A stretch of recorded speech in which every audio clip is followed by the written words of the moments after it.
Hello, everybody. We have one of the recaps I'm going to do tonight, and that is the Vermont Green doing for the first time in 23 years. They are the defending national champions again. They defeated the Flint City Bucks in Flint, Michigan. 2-1 was the final score. I had predicted 2-0 Vermont, so I was close. Now, for this game itself, I kind of figured it was going to be, and I said it in the preview, we were probably going to see some action in the second half because Flint City was a second half team. Now, Vermont didn't. They did dominate in the first half. They did. Both teams had good midfielders coming in. I think you could argue they had great midfielders coming in, but Vermont was the better team in the first half. They were winning second balls. Flint City, I believe, both their midfielders got yellow cards, so they got in trouble early. And Flint City couldn't press forward or attack. They kind of had to sit back and absorb the pressure. Even the announcer was saying the possession was probably like 80-20 for Vermont. Just Vermont couldn't break them down. And one of the things I was like kind of flabbergasted with, all they were trying was these crosses. They got all these corners in the first half, I want to say like 5, and they really weren't anything impressive at all on those. But for the first half, there wasn't any shots for either side. Vermont was the better team in the midfield. That's why they controlled the possession.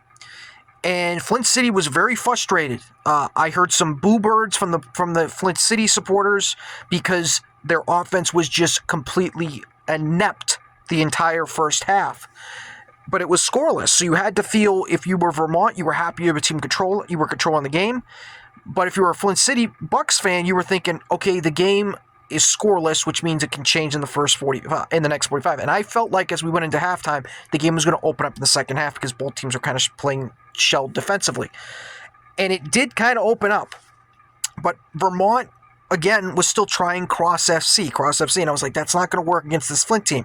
Until it did. And it was a deflected ball, which was a poor clearance by Flint on a cross that put it in its own net. And so it was 1-0 Vermont.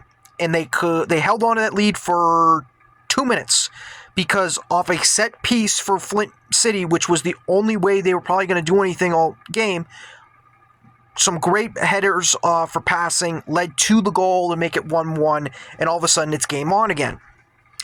And then it became, again, back to that snarly defensive structure for Flint, because Vermont kept attacking, and the announcers were even saying, Flint City can't survive defending like this for 90 minutes. They can't.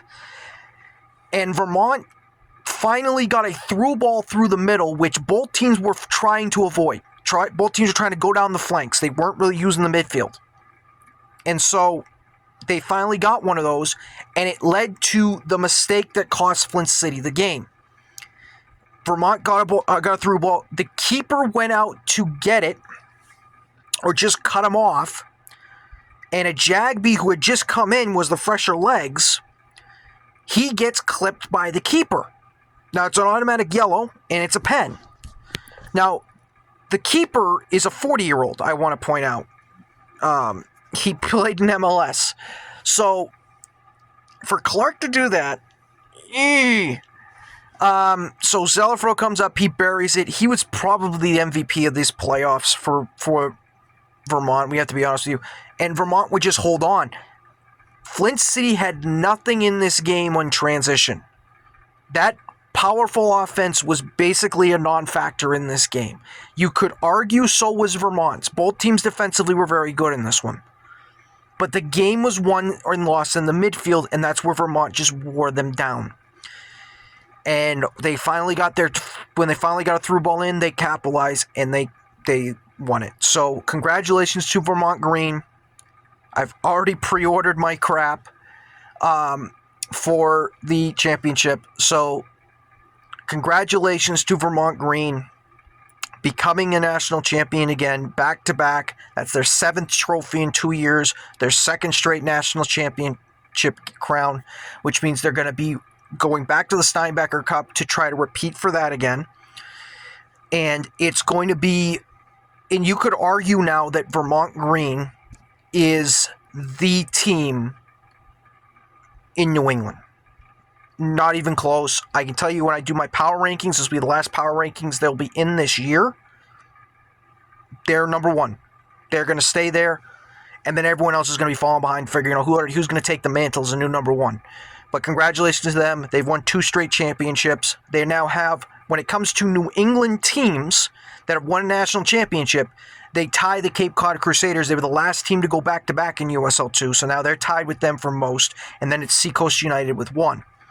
So, that being said, that's just my little recap. My thoughts, great win for them, great job. Now the question is going to be going into next year, is Chris Taylor, their coach, who's really good and probably will get elevated sooner rather than later, is he going to be back next year? Adam Pfeiffer, great job as a sporting director. He's probably going to stay. We'll see if someone tries to yank him away and try to build a team that way. But this team is just loaded, really good. I would say it's the greatest USL team ever in the history. I know people are going to say they didn't go undefeated, they didn't go perfect.